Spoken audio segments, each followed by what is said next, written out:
Jessica Vittorio is a lawyer by trade, someone who spends her workdays amid conflict and difficult settings. As a lay delegate at the upcoming General Conference, the lifelong United Methodist knows the business of the church also can be challenging at times. But what she has found while preparing for the denomination's largest legislative gathering is that General Conference is where we can remember our connectionalism, often engaging in difficult yet vital conversations as we recognize our relevance in the world. Jessica, welcome to Get Your Spirit in Shape. Thank you. I'm excited to be here. Thanks for the invitation. You're welcome. I'm excited you're here too. I think we're going to have an informative and engaging conversation. So I'm anxious to get started. But before we do that, can you tell us just a little bit about yourself?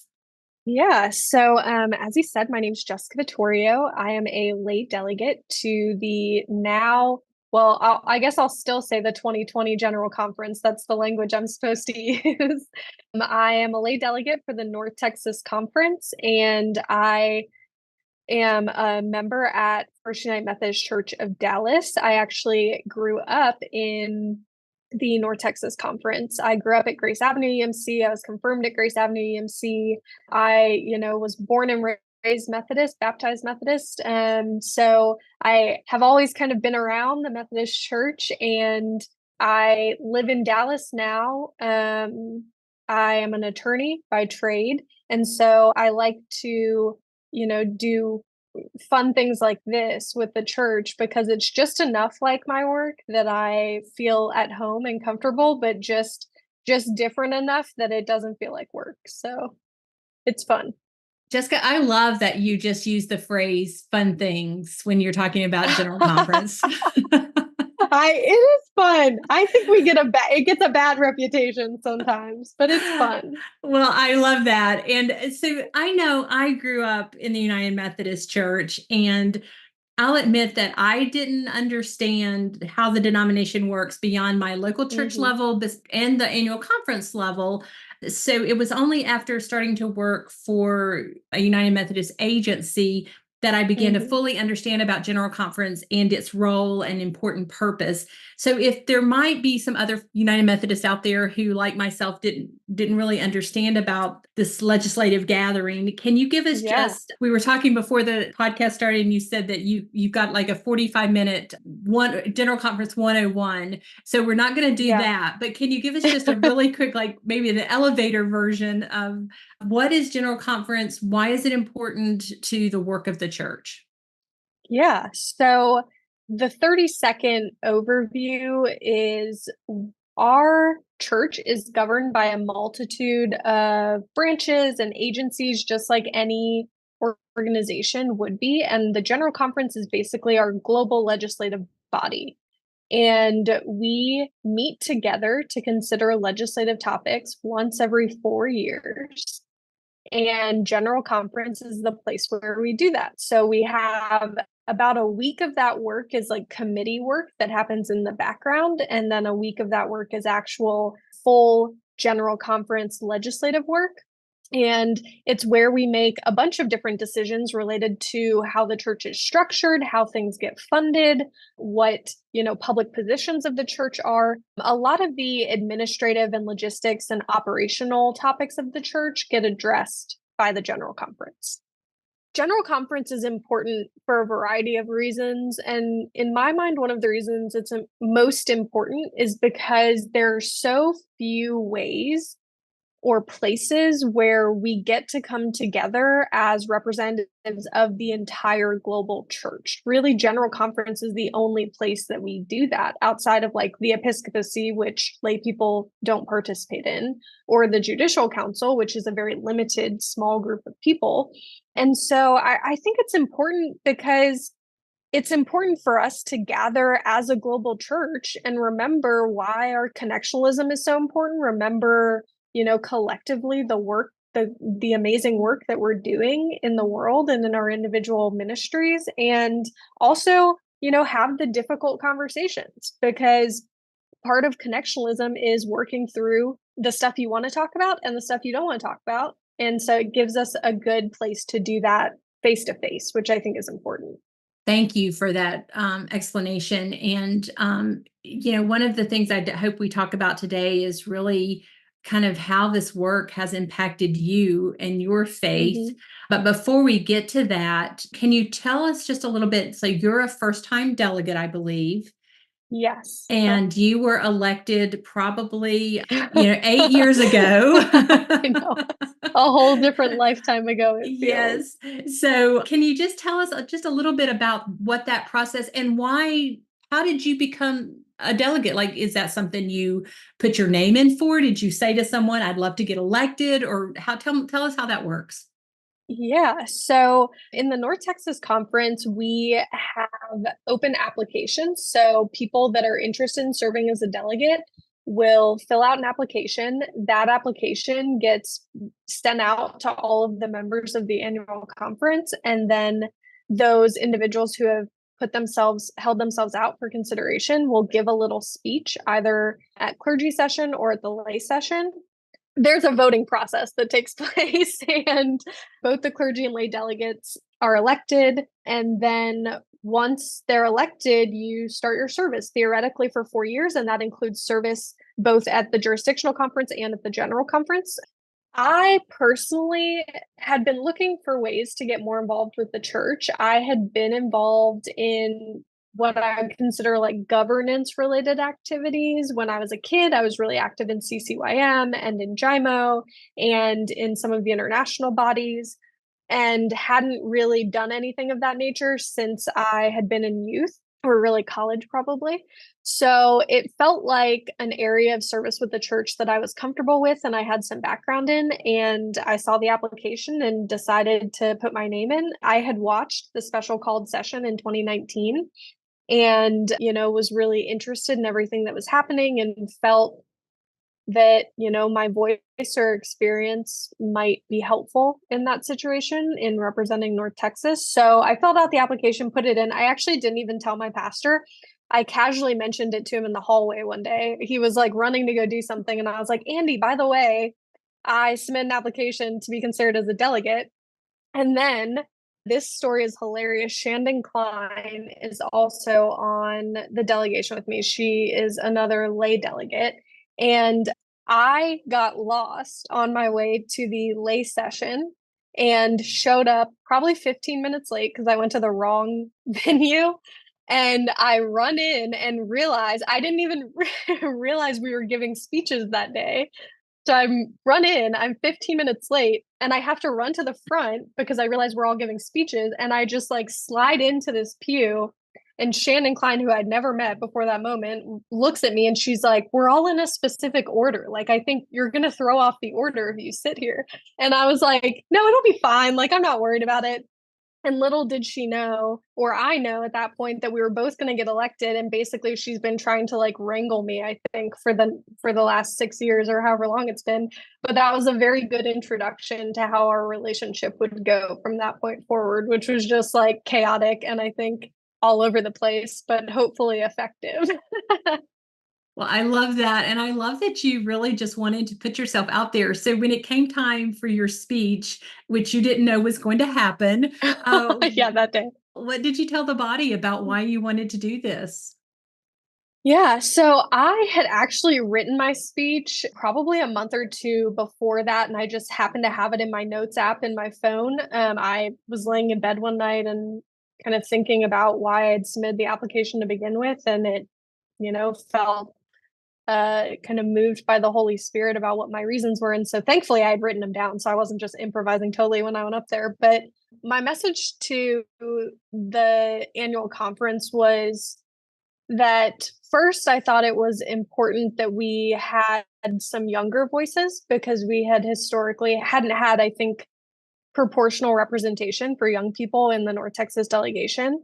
And also, I just spoke to my love of the church, to be totally frank. I think, as we were joking at the beginning, general conference work sometimes gets the reputation for being really difficult or really tedious or even really boring in some certain situations.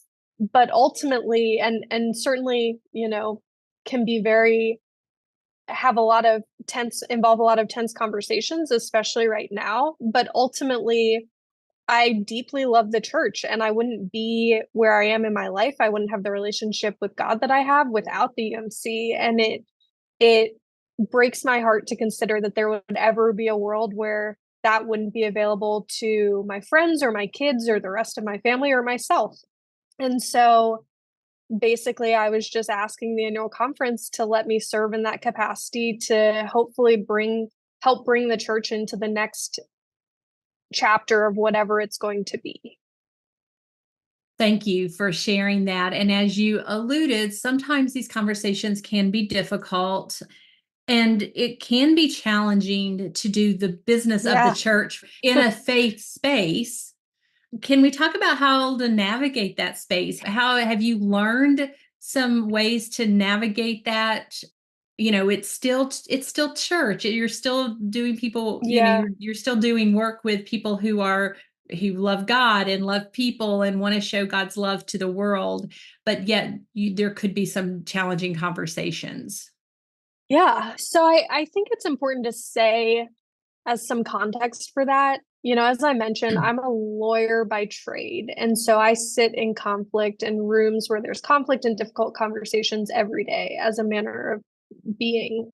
And I think while there are tense conversations to be had and there's the business of the church to do, the atmosphere and context for those conversations is just so radically different than we see in non-church settings. I mean, is it difficult? Is there tension? Are there conflicting viewpoints? Yes, absolutely. But I do find people approach those conversations with grace and with authenticity and with a collective interest in maintaining our individual truth and upholding how we feel that God is calling the UMC and the church to live in the world. And I think there's a deep love for the church in all of those rooms. And so even when you're having hard conversations, I think that helps to ground all of those conversations because ultimately, even in situations where we're adverse, we're still on the same team. And that does have a really powerful impact. There are moments where doing the business of the church is hard, certainly, and frustrating and heartbreaking. But for the most part, the vast majority of my experiences have been not only positive and uplifting, but really give me so much hope and faith that we're doing good work in the world and we still have a place and we remain relevant, and that the people of the UMC as a whole globally really just want to make disciples of Jesus Christ for the transformation of the world. I think my work in general conference has shown me and confirmed to me that that's still just as true today as it is historically. Well, I was actually just getting ready to ask you how being a general conference delegate has impacted how you live as a United Methodist. And I think you Yeah. just answered that. But are there any other ways that maybe you see yourself as United Methodist today that you didn't 6 years ago? Yeah, I think for me, the thing I love most about general conference service and how it's impacted my faith and my relationship with the church is the relationships that I've built, especially the global relationships. I've had so many experiences to interact with general conference delegates and also non-general conference delegates, just members of the MC from around the world. I've gotten to travel all over the world and meet with people and hear about sure general conference topics, but also just the work and ministry that they're doing. And the relationships to me are the most impactful because at the end of the day, the work we do is important. The business of the church is important from a practical standpoint, but it has always been and will always be the people of the church that, you know, are the face of God in the church's interactions. And I'm just so grateful for all of the people and the relationships that I've had the ability to meet. And even if general conference was exhausting, which it will be, right? Because it's a long conference. Any conference of that length would be exhausting. But even in the sleepless nights or the tense conversations or whatever it is, I think the value of those relationships is, I mean, irreplaceable. It's invaluable. I wouldn't trade any of the difficult conversations for the relationships that I've had the opportunity to make. So, Jessica, you'll be at General Conference as a lay delegate for the North Texas Conference. Yes. How have you prepared yourself to represent your annual conference? Yeah. Well, we're in kind of a unique position because, there are some unification topics on the table in Texas with some of the annual conferences. So I think really we're trying to think about it more as kind of a Texas regional, because there's an opportunity for Northwest Texas, North Texas, and Texas to, or Central Texas, sorry, to come together. And, you know, I think there are hallmarks. If you were to sit in the delegation meetings for every annual conference, I think there are hallmarks and unique characteristics of each delegation that would make every single one of those meetings different. So, the way in which I'm prepared to represent North Texas specifically, I think is a reflection of the unique characteristics of our delegation. And that is, we have very candid conversations in our delegation meetings. We have very, detail oriented conversations. We are very, process driven delegation. So sitting in those meetings for 5 years now and getting to have those conversations and learn from the experience of our delegates who have already been there before, and learn from just, the subject matter experts that are sitting around the table or that we bring in to talk to us. All of those things I think have prepared me to be able to make decisions at General Conference from an informed place. And ultimately, just as in any legislative body, there are so many decisions to be made. Not everyone is going to agree with every decision an individual delegate makes. But I've always felt that my obligation to the conference is to make the most informed and most prudent decision I can make at the time. And so I think getting the information, just digesting the information and having a chance to pray and live with that information and talk about that information with so many different people has been the majority of the preparation, because you don't have time. If you try to wait until you get there, it's all going to be moving so quickly that you need to have that information and have processed it and prayed on it and internalized it before you get there. And that really does take years. I mean, it takes a long time to do all of that work. So I feel comfortable, certainly more comfortable than a couple years ago, but feel very comfortable now with the conversations and the amount of information and understanding that I have. Let's take a moment from our conversation with Jessica to talk about the revised social principles. This document, which is pending approval and adoption at the General Conference 2024, captures the Wesleyan spirit of social holiness and ethical action for peace and justice. The revised social principles document reflects the United Methodist response to today's most pressing social issues. More than 4,000 United Methodists from around the world participated in an 8-year process to review and update the social principles. The document was approved and recommended by the General Board of Church and Societies Board of Directors. You can learn more at umcjustice.org or check the episode page for a direct link. Now back to our conversation with Jessica.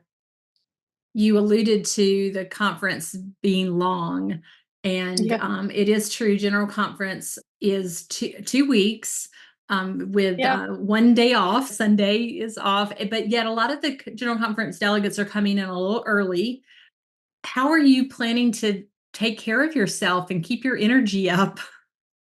Coffee. But in addition to coffee, honestly, I am repeating myself here, but I mean it, that if you've never had the chance to be around a global gathering of Methodists, it is a high energy, like very exhilarating situation.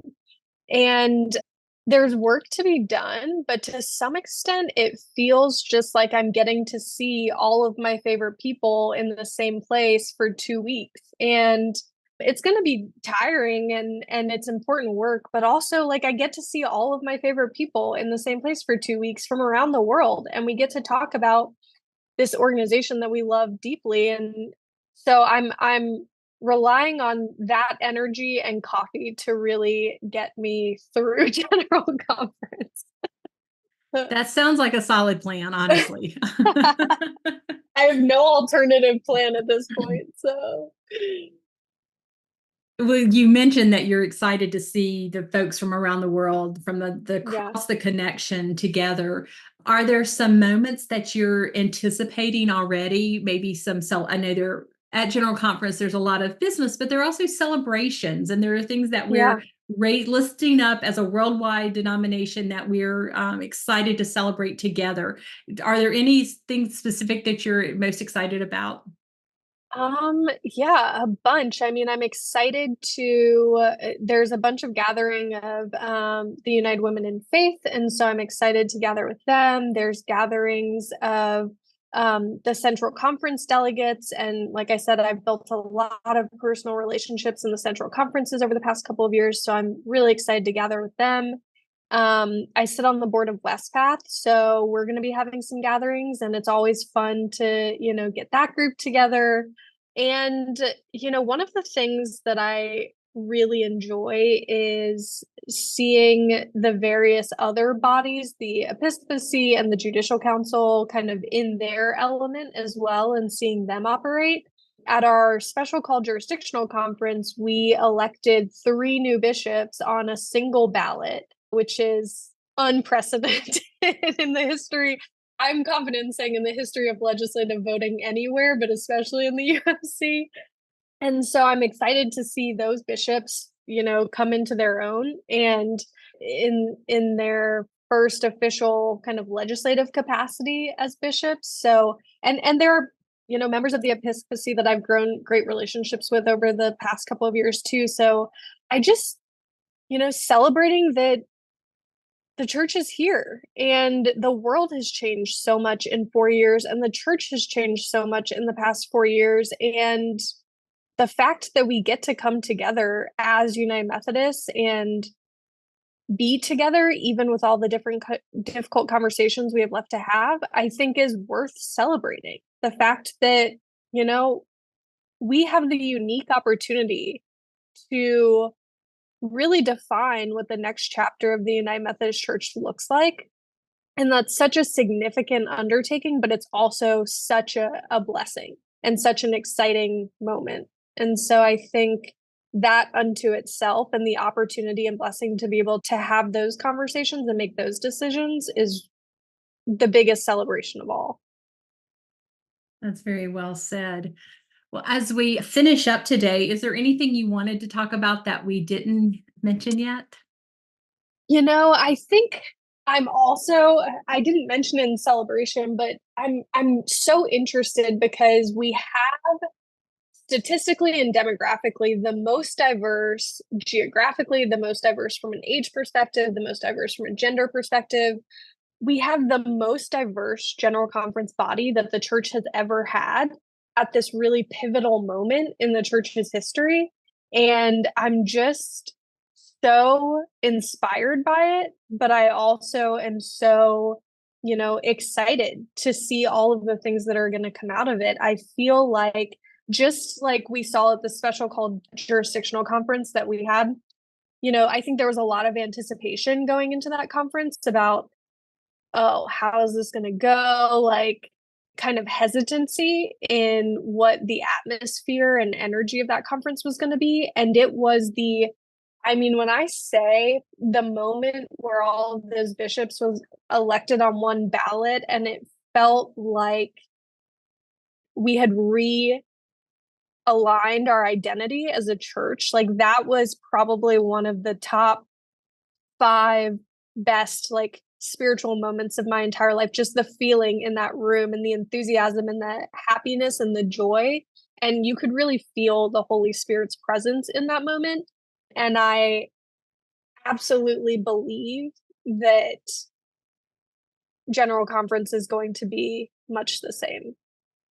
There definitely are those very sacred moments. I mean, we hear some amazing preaching, and Yeah. there's some great music, and we're all Yes. sitting, there together, singing together. And then Yeah. some of our, United Methodist brothers and sisters from other parts of the world sing songs that are, we're all kind of singing these familiar songs together. Yeah. It's just such a affirmation of who we are as United Yeah. Methodist. And to your point, I think to get to like live and eat and just like exist with people for 2 weeks is a unique experience for any adult. Like, so infrequently do we get the chance to do that sort of thing as adults, and let alone like as adults of faith who are all part of this collective organization. And I think so many impactful things, really the work and heart of God, you see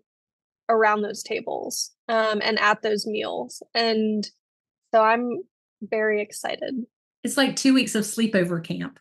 I know it is. It really is. I Yeah. loved youth conferences, and it feels like that same energy, but as an adult. And it's so rare to have an opportunity to do that. So I'm excited. Well, Jessica, to finish up, I'm going to ask you the question that we ask all of our guests on Get Your Spirit in Shape, and that's, how do you keep your own spirit in shape? Ooh, yeah, that's a great question. And I wish I had a really organized, concise answer. But I think the two things that keep me most spiritually in shape are, one, travel. I love to travel and just be in a different place. And I think it's so easy when you're, in the same environment all day, every day, to like start to overlook all of the things that are amazing, and the blessings and the little things that God does on a day to day. And so I like to step out of that and be reminded by like taking in a new place. So I like to travel, and that keeps me spiritually grounded, I think. And also, especially now with everything going on in the church, I my spirit gets a lot of, I think, inspiration and sustainment from hearing about the work that is being done. I mean, I know so many amazing lay people and pastors, and I get to hear the stories about the awesome work that they're doing. And whether it's a little project or a big project, or it's, a one-off conversation they had, just like listening to the things that they're doing is amazing to me. Like when I was in the Philippines this last time, I met with this group of women, the A Women. They're a project of the Board of Women, and they do like leadership development for females across the Philippines. And the work that they're doing is amazing to begin with. But aside from that, I got to go to dinner with them one night, and just seeing them as friends and listening to the way that they talked about how that group of women had shown up in each other's lives and how they had supported them through trials and tribulations and all of these life phases just was a direct reflection of God. And that, at the end of the day, seeing the good that we can do, and as a reminder of the love God has for us and the good that God does in the world, that's really what keeps me going and makes me think that General Conference is fun and keeps me grounded, I guess. Well, thank you for being willing to serve. I know it's a lot of time. It's probably felt like a part-time job for the past 5 years. And A fun one though. yes, and thank you for just your deep love of the denomination. It's obvious as you talk about it, and we will just be praying for all of you, all of the delegates, in the couple of weeks that you're at General Conference. But I really thank you for being a guest on Get Your Spirit in Shape and just sharing this experience with us. Of course. Thank you so much. And I'm hoping that if any of your listeners are going to be at General Conference, that they'll come find me and say hi. I am excited to see everyone and excited to get there and do the work. And I love this podcast and sharing with members of the church who aren't in the organization and the details every day. I love talking about it, and I love sharing all of the exciting and you know intricacies that make the church what it is. So thanks for the opportunity and having this conversation, and I am looking forward to seeing everyone at General Conference. That was Jessica Vittorio discussing her role as a lay delegate at General Conference. To learn more, go to umc.org/podcast and look for this episode, where you will find helpful links and a transcript of our conversation. If you have questions or comments, feel free to email me at a special email address just for Get Your Spirit in Shape listeners, gysis@umcom.org. If you enjoyed today's episode, we invite you to leave a review on the podcast platform where you listen. Thank you for taking the time to join us on Get Your Spirit in Shape. I'm Crystal Cavanis, and I look forward to the next time that we're together.